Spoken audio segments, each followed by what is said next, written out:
عزیز دوستو، قرآن مجید فرقان حمید نے ارشاد فرمایا ہے کہ محمد الرسول اللہ، فرمایا محمد صلی اللہ تعالی علیہ وسلم اللہ کے رسول ہیں۔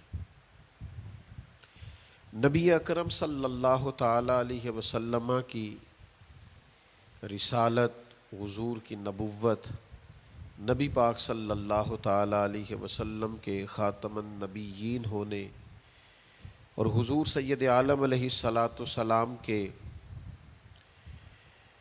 امام الانبیاء ہونے کی گواہیاں جگہ جگہ اللہ کے قرآن نے بیان فرمائی ہے۔ نبی کریم علیہ السلام اللہ کے سچے رسول ہیں، اس کے دلائل اتنے زیادہ روشن ہیں کہ وہ سورج سے بھی زیادہ روشنی دیتے ہیں، چاند سے بھی زیادہ تابناک ہیں۔ میرے بھائیوں، نبی پاک صلی اللہ تعالی علیہ وسلم کا وجود مسعود جسم اقدس ایسا خوبصورت تھا، وہ خود اس بات کی دلیل تھا کہ یہ اللہ کے سچے رسول ہیں۔ ہمارے ہاں بہت سارے لوگ ہیں جو اکثر اس بات پر گفتگو کرتے ہیں کہ نبی پاک صلی اللہ تعالی علیہ وسلم کو اور تمام انبیاء کو اللہ تعالیٰ نے بشریت کا کالب عطا کیا، تو بھئی بالکل ٹھیک ہے۔ اعلیٰ حضرت رحمۃ اللہ علیہ نے لکھا ہے، حضور کی بشریت کا انکار کرنا تو کفر ہے۔ نبی پاک علیہ الصلاۃ والسلام بشر ہے، لیکن جب سے دیکھا ہے لباس بشری میں تمہیں، ہر فرشتے کی یہ خواہش ہے کہ وہ انسان ہو جائے۔ یعنی آپ اس بات پر ذرا غور فرمائیں، اندازہ کریں کہ حضرت انس بن مالک رضی اللہ تعالیٰ عنہ فرماتے، حضور کسی رستے سے گزر جاتے تھے نا، تو جو بعد میں آتا تھا اسے خوشبو اتنی آتی تھی کہ پتہ چل جاتا تھا یہاں سے اللہ کے رسول گزر کے گئے۔ حضور علیہ الصلاۃ والسلام کو جو اللہ تبارک و تعالیٰ نے حسن عطا فرمایا اور جو کمالات عطا کیے، آپ غور فرمائیں گے کہ حضور کے پسینہ مبارک سے خوشبو آیا کرتی۔ اللہ کے رسول ہیں، اس پر اگر آپ دلائل دیکھیں، معجزات دیکھیں، کمالات دیکھیں، فضائل دیکھیں، شمائل دیکھیں تو انسان دنگ رہ جاتا۔ حضور کے مقدس پسینے سے خوشبو مہکا کرتی اور گلیاں اور بازار اس سے مہک اٹھتے۔ حضرت عتبہ رضی اللہ تعالیٰ عنہ صحابی ہیں، 4 بیویاں تھیں، وہ کہتی ہیں کہ ہم ایک سے ایک بڑھ کے خوشبو استعمال کرتی تھی، لیکن سمجھ نہیں آتی تھی کہ ہمارے شوہر کون سی خوشبو لگاتے ہیں۔ ہم باوجود کوشش کے، باوجود ہمت کے اور باوجود تجسس کے وہ خوشبو نہیں پاتی تھی۔ تو ایک دن ہم چاروں نے فیصلہ کیا کہ ان سے پوچھ ہی نہ لیں وہ کون سی خوشبو لگاتے ہیں۔ تو ہم نے پوچھا کہ بتائیے، تو کہنے لگے میں نے تو کبھی لگائی نہیں۔ تو ہم نے کہا بھئی آپ ایسے ہی تو دعویٰ نہ کیجئے، ہم نے پوری جد و جہد کر لی، اور پھر عورتوں کا چیزوں کو تلاش کرنا یہ تھوڑا انفرادی بھی ہوتا ہے، ہمیں وہ رنگ نہیں ملا خوشبو کا، وہ انداز جو آپ کا ہے۔ تو فرمانے لگے اصل بات یہ ہے کہ میرے کمر پر کچھ تکلیف ہو گئی تھی، کچھ ایسی چیزیں ابھر آئی تھی جو تکلیف کا باعث تھیں، تو میں پھر حاضر ہوا رسول پاک کی بارگاہ میں۔ تو نبی کریم علیہ السلام نے فرمایا کرتا ہٹائیے گا، تو میں نے کچھ کرتا ہٹایا تو کریم نے دست مبارک پھیرا، بس ظلمت کو ان کے نور نے کافور کر دیا، جس پر پڑی نظر اسے بھی نور کر دیا۔ تو محمد صلی اللہ تعالی علیہ وسلم اللہ کے رسول ہیں، اس پر اتنے دلائل ہیں، یہ اتنا آفتاب سے روشن مسئلہ کہ یعنی آپ شمار کرتے جائیں، آپ گنتے جائیں، آپ سیرت کو پڑھتے جائیں، آپ فضائل کو پڑھتے جائیں، کمالات کو پڑھتے جائیں، تو مرحوم اعظم چشتی کا ایک جملہ اتنا فٹ آتا ہے کہ یہ سارا مضمون اس میں سمٹ جاتا ہے۔ وہ کہتے ہیں تیری حیات پاک کا ہر لمحہ پیغمبر لگے، یعنی لمحہ لمحہ بتاتا ہے کہ آپ اللہ کے سچے رسول ہیں۔ ایک ایک گزرنے والی گھڑی بتاتی ہے کہ آپ اللہ کے سچے رسول ہیں۔ حضور کا مسکرانا بھی بتاتا ہے کہ سچے رسول ہیں۔ نبی پاک علیہ السلام کا دیکھنا بھی بتاتا ہے کہ حضور اللہ کے سچے رسول ہیں. حضور تو کسی پر جلال بھی کر دینا تو بھی پتہ چلتا ہے اللہ کے سچے رسول ہیں. یعنی حضور علیہ الصلاۃ والسلام کھانا تناول فرمائیں یا آرام فرمائیں، آپ ذرا یہ انوکھا پن ملاحظہ فرمائیے گا، یہ انداز ذرا دیکھیے گا کہ ایک صحابی نے آ کے عرض کی یا رسول اللہ صلی اللہ تعالیٰ علیہ وسلم میری بیٹی کی شادی ہے تو خوشبو کی بڑی ضرورت ہے، تو مہربانی فرمائیں کرم نوازی کریں. عرب شریف کے اندر خوشبو بڑی مہنگی ہوتی تھی، آج بھی وہاں خوشبو بڑی مہنگی ہے اور خوشبو کا استعمال بھی بہت زیادہ ہے. تو اس صحابی نے آ کے عرض کی یا رسول اللہ صلی اللہ تعالیٰ علیہ وسلم خوشبو مل جائے، میری بیٹی کی شادی ہے. تو حضور علیہ السلام نے فرمایا ایک لکڑی لے آؤ اور ایک بوتل ایک شیشی لے آؤ. وہ لے کے آئے تو محبوب نے نا لکڑی کے ساتھ اپنا پسینہ تیری حیات پاک کا ہر لمحہ پیمبر لگے، حضور نے وہ پسینہ مبارک اتار کے اس شیشی میں ڈال دیا. فرمایا جا جا کے استعمال کر، اللہ تبارک و تعالی بہترین خوشبو عطا کرے گا. حضور علیہ الصلاۃ والسلام کا سارا وجود نور. یعنی ہمارے ہاں کسی آدمی کے منہ سے تھوک نکلے یا لعاب نکلے تو لوگ اس سے گھن محسوس کرتے ہیں، جگہ جگہ لکھا ہوتا ہے تھوکنا منع ہے. لیکن نبی کریم اگر لعاب دہن لگا دینا مولا علی کی آنکھوں پر تو شیر خدا فرماتے ہیں مجھے پہلے سے بھی زیادہ بہترین نظر آنا شروع ہو جاتا ہے. اللہ کے محبوب صلی اللہ تعالیٰ علیہ وآلہ وسلم کے پورے وجود نور کو جیسے جیسے دیکھتے جائیں محسوس ہوتا ہے کہ تیری حیات پاک کا ہر لمحہ پیمبر لگے. حضرت عبداللہ ابن سلام رضی اللہ تعالیٰ عنہ فرماتے میں گفتگو کرنے آیا تھا، حضور علیہ الصلاۃ والسلام کے دین کے بارے میں کچھ معلومات کرنے آیا تھا، اور میں تورات کو پڑھنے والا تھا، اہل یہود کے علماء میں سے آپ کا شمار ہوتا تھا. اپنے کچھ لوگوں کے ساتھ آئے، فرماتے ہیں نبی کریم صلی اللہ تعالیٰ علیہ وسلم اونٹنی پر تشریف فرما تھے اور صلہ رحمی کے متعلق کچھ گفتگو کر رہے تھے. میں نے حضور کی گفتگو سنی. محبوب کا لباس مبارک مہنگا نہیں ہوتا تھا پر نہایت ہی اجلا ہوتا تھا، نہایت سادہ ہوتا تھا، نہایت باکمال ہوتا تھا. فرماتے میں نے اونٹ پر بیٹھے ہوئے محبوب کے لباس کا، بات کرنے کا، نفاست کا، ہاتھ اٹھانے کا وہ انداز دیکھا، اور جھکی جھکی نظریں اور معصوم لہجہ اور گفتگو میں سلاست اور روانی اور ٹھہرے ٹھہرے جملے اور لفظوں کا وہ ایک خوبصورت ریدھم. فرماتے ہیں وہ سارے انداز میں نے دیکھے تو میں جو بات کرنے آیا تھا مجھے بھول ہی گئی. لباں تے موہراں لگیاں بولن دی جاچ ہی بھول گئی، ایتھے زباناں تائیں کھولن دی جاچ بھول گئی. فرماتے ہیں میں کوئی بات ہی نہ کر سکا. جیسے ہی محبوب کے قریب گیا میں نے فوراً عرض کیا مجھے کلمہ پڑھا دے، میں مسلمان ہونا چاہتا ہوں. یہ آج جو لوگوں کی طبیعتیں الجھ سی گئی ہیں نا، آج یہ جو بے شمار باتیں، بے شمار گفتگو، سوشل میڈیا کا بے دریغ اور بے ہنگم استعمال اور ذہن کو ہر وقت تھکائے رکھنا اور طبیعت کو ہر وقت اوور تھنکنگ کرتے کرتے اپنے آپ کو پریشان کر دینا، یہ جو ساری بے چینی ہے، یہ جو سارا اضطراب ہے، یہ جو ساری ہماری طبیعتیں الجھ سی گئی ہیں. ہر آدمی کو دوسرا دشمن نظر آتا ہے اور ہر ایک کو دوسرا اپنا مخالف دکھائی دیتا ہے، اور معاشرے کے اندر بسنے والا ہر آدمی لالچی دکھائی دیتا ہے. محسوس ہوتا ہے سارے شہرت کے لیے لگے ہوئے ہیں، سارے اقتدار کی جنگ لڑ رہے. یہ جو ہماری ساری بدگمانیاں ہیں اس کی بنیادی وجہ یہ ہے کہ ہم ادھر ادھر تو کھل کے دیکھتے ہیں، اپنے محبوب کی بارگاہ کی طرف نہیں دیکھتے.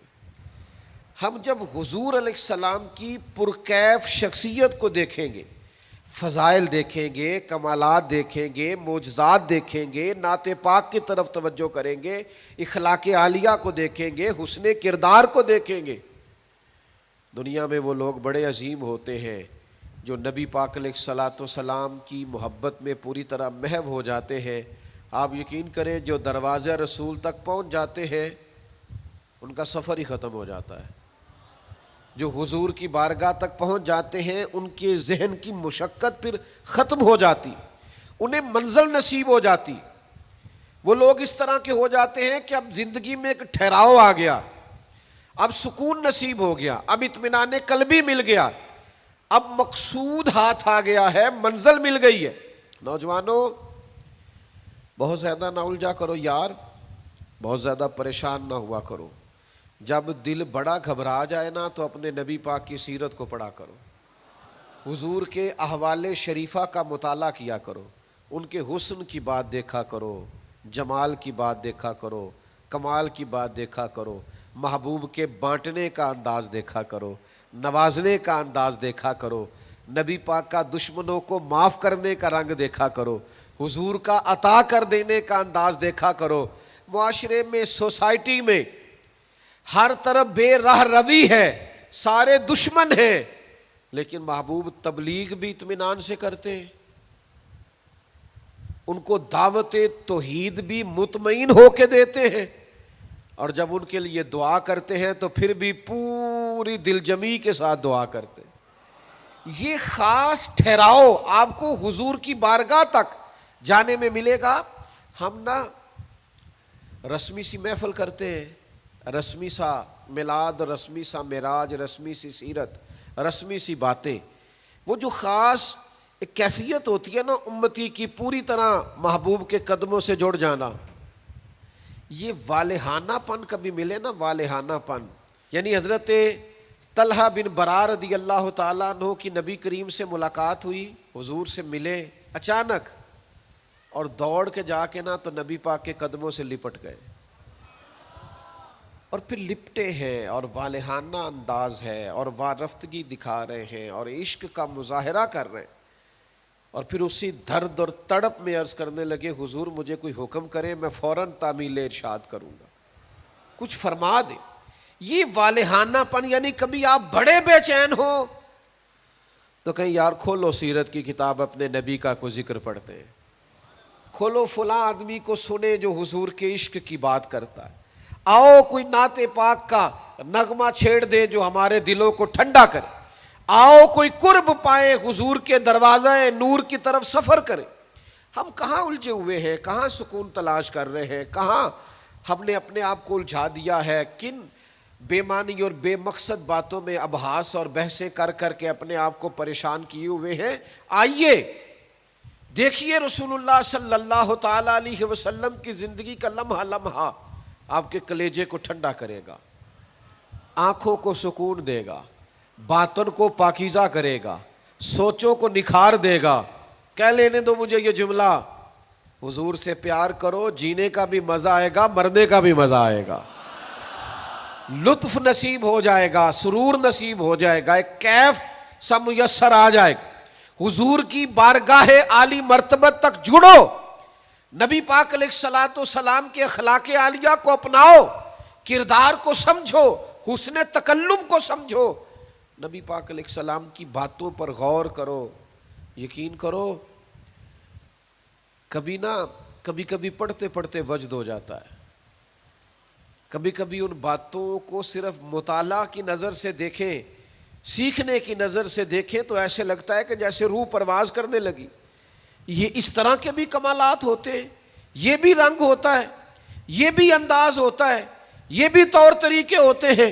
اور پھر حضور امی ہے، نبی کریم نے دنیا میں کسی استاد سے پڑھا نہیں، حضور سید عالم صلی اللہ تعالی علیہ وآلہ وسلم کسی مکتب میں نہیں گئے، حضور نے کسی مدرسے سے تعلیم نہیں پائی، لیکن جب حضور بات کرتے نا، جب محبوب حکمت کے موتی رولتے نا، جب نبی پاک علیہ الصلوۃ والسلام کوئی کلام کرتے نا، آپ یقین کریں ایسا انوکھا پن، ایسا نرالا فیصلہ، ایسی حکمت اور دانائی سے بھری ہوئی بات، یعنی جو فلسفیوں سے کھل نہ سکی اور نکتہ وروں سے حل نہ ہوئی، وہ بات ایک طیبہ والے نے بتلا دی چند اشاروں سے۔ حضور دو چار اشارے کرتے اور عقدے کھل جاتے۔ ایسی دانائی والی بات، ایسی قیمتی بات ایسی انوکھی بات محبوب بیان کرتے. حضرت سعد بن عبادہ رضی اللہ تعالیٰ عنہ کے پاس نا فتح مکہ کے موقع پر جھنڈا تھا. وہ علم بردار تھے، جن کے پاس جھنڈا ہوتا تھا وہ آدمی سب سے آگے آگے ہوتا تھا. اب ایک وقت ایسا آیا کہ صورتحال اس طرح کی بن گئی کہ حضرت سعد بن عبادہ کو اس منصب سے ہٹایا جائے گا. بڑا مشکل فیصلہ ہے. انہوں نے کوئی ایسی معاذ اللہ غلطی بھی نہیں کی، لیکن حالات ایسے آ گئے ہیں کہ جناب سعد ابن عبادہ کو ہٹانا پڑے گا، ان سے جھنڈا لیا جائے گا. صحابہ بڑے پریشان ہیں کہ حساس آدمی ہے، ان کی خدمات بہت زیادہ ہیں، کس طرح ان کو ہٹائیں گے، کیا کریں گے. نبی کریم کی بارگاہ میں عرض گزار ہے، یا رسول اللہ کیسے ہٹائیں حضرت سعد ابن عبادہ کو، اور کیفیات اور حالات بھی ایسے ہیں کہ ہٹانا بھی پڑے گا. آج کل نا بہت سارے لوگ کام تو کرتے ہیں پر دانا نہیں ہوتے. جذباتی فیصلے، جذباتی باتیں، ایموشنل گفتگو، وقتی طور پر چیزوں کو بہتر کرنا، اور بس وقتی طور پر آج گزارا ہو کل دیکھی جائے گی، لیکن چیز کی گہرائی تک، اس کی اصل تک نہیں اترتے، اس کے سارے لوازمات کو نہیں دیکھتے، قبل از وقت منصوبہ بندی نہیں کرتے. ہمارا مزاج نہیں ہوتا، ہم ٹھہراؤ اپنی زندگی میں نہیں لاتے. نبی پاک چونکہ اللہ کے رسول ہیں، ہر لمحہ حضور کا پیغمبر لگتا ہے. اب حضرت سعد ابن عبادہ کو ہٹانا ہے اور ان کی جگہ کسی اور کو مقرر کرنا ہے، اور بندہ بھی بڑا حساس ہے اور بات بھی کوئی ایسی نہیں، تو کیا کریں. پتہ ہے نبی کریم علیہ السلام نے کیا کیا؟ حضور فرمانے لگے کوئی پریشانی نہیں، ہٹا دیتے سعد ابن عبادہ کو. حضور نے بلایا، فرمایا سعد میرا ارادہ بنا ہے کہ جھنڈا آپ سے لے لیا جائے. حضرت سعد ابن عبادہ نے ابھی گردن جھکائی تھی تو حضور فرمانے لگے میرا ارادہ ہے آپ سے لے کے آپ کے بیٹے کو دے دیا جائے. جو فلسفیوں سے کھل نہ سکا، جو نکتہ وروں سے حل نہ ہوا، وہ راز طیبہ والوں نے بتلا دیا چند اشاروں میں. اور تیرے آگے ہے یوں دبے لچے فصحاء عرب کے بڑے بڑے، کوئی جانے منہ میں زبان نہیں بلکہ جسم میں جان نہیں. ایسا کمال فیصلہ، ایسا انوکھا فیصلہ. اچھا جس فیصلے سے وہ پریشان ہو سکتے تھے نا کہ مجھے ہٹایا جا رہا ہے، جب انہیں پتہ چلا نا کہ میری جگہ پہ میرا بیٹا آ رہا ہے، وہ اتنا خوش اپنے جھنڈا اٹھانے پہ نہیں تھے جتنا اپنے بیٹے کے جھنڈا اٹھانے پہ راضی ہو گئے. ان کی طبیعت مچل گئی. نبی پاک صلی اللہ تعالی علیہ وسلم کے پیغمبر ہونے پر، نبی ہونے، ایسے دلائل، ایسے کم، آپ جس زاویے سے دیکھیں ششدر رہ جائے گی، حیران رہ جائیں گے، پیار ہو جائے گا. کچھ ایسے مصنفین بھی گزرے ہیں معاذ اللہ ثم معاذ اللہ، جو مسلمان نہیں تھے، غیر تھے، کلمہ نہیں پڑھتے تھے، معاذ اللہ استغفر اللہ، نقل کفر نہ باشد، تنقید کی اینک لگا کے انہوں نے حضور کی سیرت کو پڑھا، لیکن اس نظر سے پڑھا پھر بھی مدینے والے کے غلام ہو گئے. یہ کہنے پر مجبور ہو گئے کہ نہ بھائی ایسا کوئی محبوب کہیں ہوگا نہ کہیں ہے، بیٹھا ہے چٹائی پہ مگر عرش نشیں ہے. نبی پاک علیہ السلام. پھر ایک اور بات، حضور امی ہے لیکن ایسی کمال بات کرتے، ایسا انفرادی فیصلہ کرتے کہ دنیا حیران رہ جاتی. پھر جو عظمت کردار ہے نا، بلندی کردار، مجھ سے ناراض نہ ہوئیے گا، بہت سارے لوگ ہیں جو باتیں بڑی زبردست کرتے ہیں، گفتگو میں کوئی ان سے جیت نہیں سکتا. ان کا لب و لہجہ ایسا ہوتا ہے کہ شاید کسی بڑے سے بڑے عالم فاضل کو بھی بولنے نہ دے، لیکن عمل کی باری آتی ہے تو کمزور ہوتے ہیں. باتیں بیسیوں آتی ہیں، درجنوں آتی ہیں، نماز کا ٹائم ہوتا ہے تو بہانے بازی کرتے ہیں، وہ میرے کپڑے نہیں ٹھیک، بس دعا کریں انشاءاللہ شروع کر دوں گا، کہانیاں سناتے ہیں. کیوں اتنے بھولے بنتے ہیں؟ ہمیں سمجھ آتی ہے کہ آپ گفتار کے غازی ہیں، آپ باتوں میں صرف ساری چیزیں سیدھی رکھتے ہیں، آپ اس جگہ پہنچ ہی نہیں پا رہے. عمل، کردار، یہ بھی ایک مبلغ ہوتا ہے. آپ کا کردار بھی تبلیغ کرتا ہے، آپ کا لب و لہجہ بھی. حضرت امام جعفر صادق رضی اللہ تعالیٰ عنہ سے ایک شخص نے کہا تھا میں دین کی تبلیغ کرنا چاہتا ہوں، مجھے بتایا کیا کروں؟ تو امام جعفر صادق رضی اللہ تعالیٰ عنہ فرمانے لگے دین کی تبلیغ کرنی ہے تو بڑا آسان نسخہ ہے، دین پہ عمل کرنا شروع کر دے، تبلیغ ہونی شروع ہو جائے گی۔ لیکن ہم نا عمل کی دنیا میں بڑے کمزور ہوتے ہیں، قربان جائیں۔ حضور علیہ الصلوۃ والسلام نے جس معاشرے میں آنکھ کھولی تھی وہ جہلاء کا معاشرہ تھا، ظلم تھا، ستم تھا، بربریت تھی۔ ان لوگوں کی سوچیں، ان کی باتیں، ان کا ظالمانہ مزاج بڑا انوکھا تھا۔ لیکن کمال کی بات ہے نا، چاروں جانب لوگوں کا مزاج ظالمانہ تھا، لیکن محبوب کو اللہ نے رحمت بنا کے بھیجا۔ ہر طرف لوگ ناانصافی کی بات کرتے تھے، لیکن محبوب نے انصاف کے بول کو ہمیشہ بالا رکھا، اس ترازو کو ہمیشہ بلند رکھا۔ ہر طرف لوگ حق کھا جاتے تھے، لیکن محبوب نے فرمایا حق کھایا نہیں جائے گا، حق دلایا جائے گا۔ کردار دکھایا، کردار۔ وہ جو تیری جان کے دشمن ہیں وہ بھی کہتے ہیں، وہ جو تیری جان کے دشمن ہیں وہ بھی کہتے ہیں امین تو ہے، صداقت کی آبرو تو ہے۔ دشمن بھی کہتے ہیں سچے تو بہرحال ہیں، امانت دار تو بہرحال ہیں، غلط بات تو بہرحال نہیں کرتے۔ یعنی دشمن بھی اگر اٹھ کے گواہی دے کہ اگر کسی نے کمال دیکھنا ہے تو آمنہ کے لال کو جا کے دیکھو، اگر کسی نے انصاف دیکھنا ہے، اگر کسی نے دھرتی پہ حسن دیکھنا ہے تو عبداللہ کے در یتیم کو دیکھو۔ وہ بھائی آپ سمجھے نا، عظمت کردار کے وہ موتی جو حضور نے عطا کی۔ دیکھیے باہر والوں نے جب دلیلیں مانگی تو حضور نے معجزات دکھائے، اور جب اپنوں نے دلیلیں مانگی، مکے والوں نے، قریش والوں نے، اپنے قبیلے والوں نے دلیل مانگی، آپ نبی ہیں تو دلیل کیا ہے؟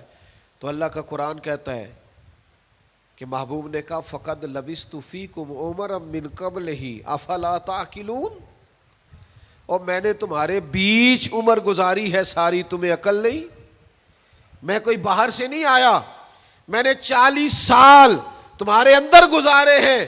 میرے جیسا کوئی سچا ہے تو دکھاؤ، کوئی دیانتدار ہے تو دکھاؤ، کوئی پاکیزہ مزاج ہے تو دکھاؤ، کوئی اس طرح کا ستھرا ہے تو دکھاؤ، کوئی اس طرح کا مزکی ہے تو دکھاؤ۔ تمہارے بیچ میں نے وقت گزارا ہے۔ باقیوں کو نبی پاک نے معجزات بطور دلیل دیے، اور جب اپنوں نے دلیل مانگی تو حضور نے فرمایا میری سیرت دیکھ لو، میرا کردار دیکھ لو، میرے شب و روز دیکھو۔ فقط لبثت فیکم عمرا من قبل، میں نے اس سے پہلے عمر کا حصہ تمہارے بیچ گزارا ہے۔ افلا تعقلون، تمہیں عقل نہیں؟ دوستو تھوڑا سا نا کردار پر بھی توجہ کرنی پڑے گی، اپنے آپ کو تھوڑا سا تبدیل کرنا پڑے گا۔ میں آپ کی خدمت میں عرض کروں، دولت سے لوگوں کو جیتا نہیں جا سکتا، دولت تو لوگوں کو لالچی بنا دیتی۔ آپ کسی کو پیسے دیں، 10,000 دے، اگلی دفعہ وہ 25 مانگے گا، تو آپ 50 دے، اگلی دفعہ لاکھ مانگے گا۔ اس کی بھوک تو بڑھتی ہے۔ آپ عہدے کے زور پر بھی لوگوں کے محبوب نہیں بن سکتے، اس لیے کہ پھر وہ شخصیتوں سے پیار نہیں کرتے، کرسیوں سے پیار کرتے۔ آپ کرسی پہ ہیں تو آپ اچھے لگتے ہیں، جب دوسرا آئے گا تو اس کو سلوٹ کر لیں گے۔ نبی پاک علیہ الصلوۃ والسلام نے فرمایا اگر تم کسی شخص کو قائل کر سکتے ہو اور اس سے محبت بڑھا سکتے ہو تو ایک ہی صورت ہے، اور وہ تمہارا حسن اخلاق ہے۔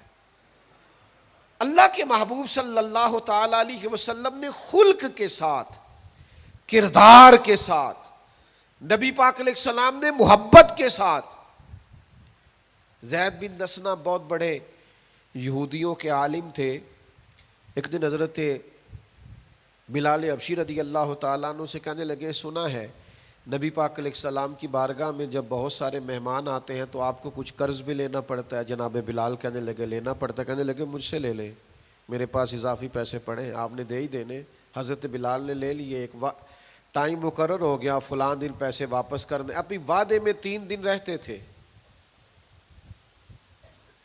نبی پاک علیہ الصلوۃ والسلام مدینہ طیبہ کے چوک میں کھڑے ہیں، ساتھ حضرت عمر فاروق رضی اللہ تعالیٰ عنہ۔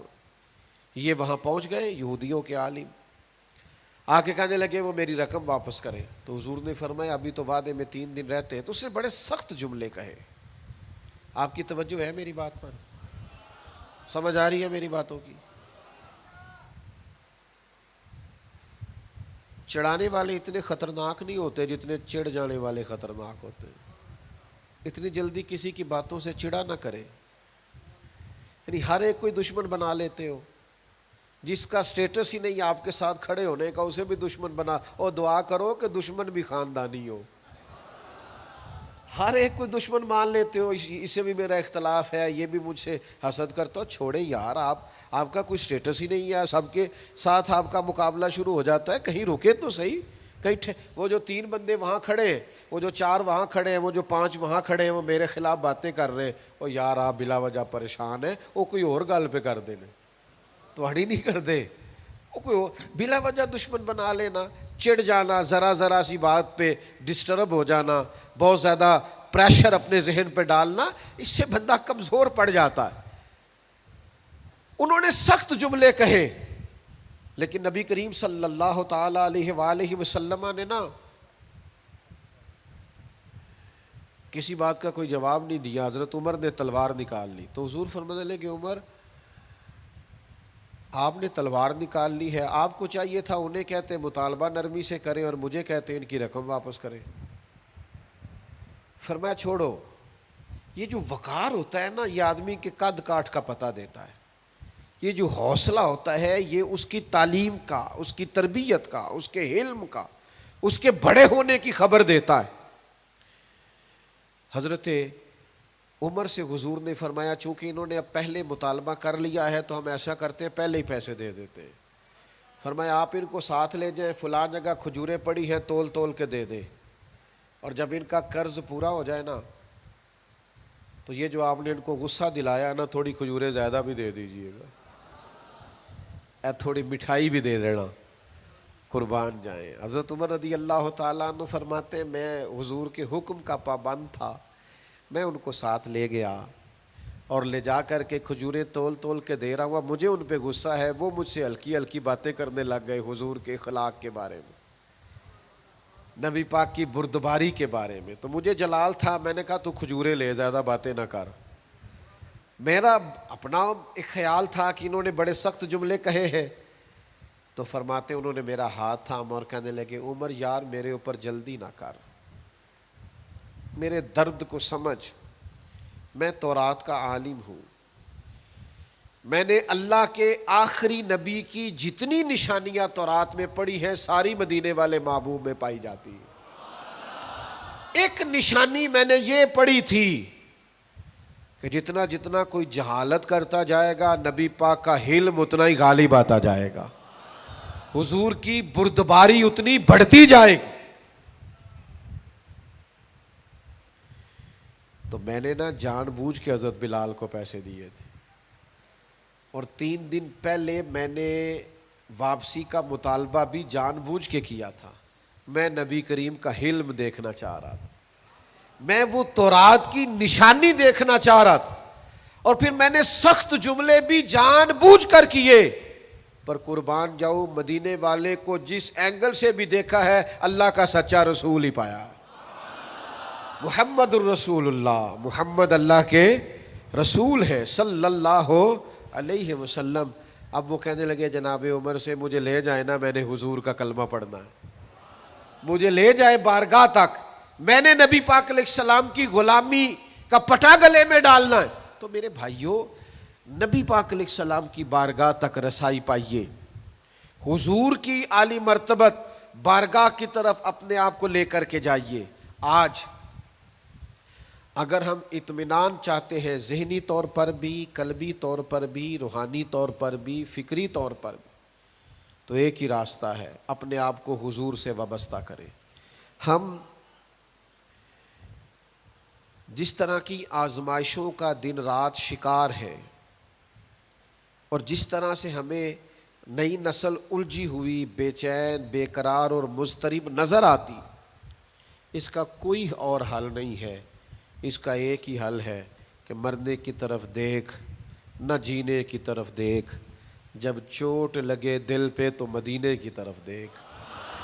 اپنا تعلق حضور سے جوڑیے، اپنا رشتہ نبی کریم سے جوڑیے۔ میں آپ کی خدمت میں عرض کروں گا، وقت نکال کے درود پاک پڑھا کریں، وقت نکال کے حضور کی سیرت کا مطالعہ کیا کریں، ٹائم نکال کر کے نبی پاک صلی اللہ علیہ وسلم کی نعت شریف کو پڑھا کریں، وقت نکال کر کے حضور کی بارگاہ کی طرف بڑھا کریں۔ جب تک ہم یہ سارے کام نہیں کریں گے اطمینان نہیں پائیں گے، اور پھر جیسے جیسے حضور کو پڑھو گے، نبی پاک کو سنو گے، دین کی صداقت سمجھ میں آئے گی، آپ کو سمجھ لگے گی کہ آپ اس دین کے ماننے والے ہیں جو سب دینوں پر غالب بھی ہے، سب سے سچا بھی ہے، سب سے کھرا بھی ہے، اور سب سے زیادہ نکھرا ہوا بھی ہے۔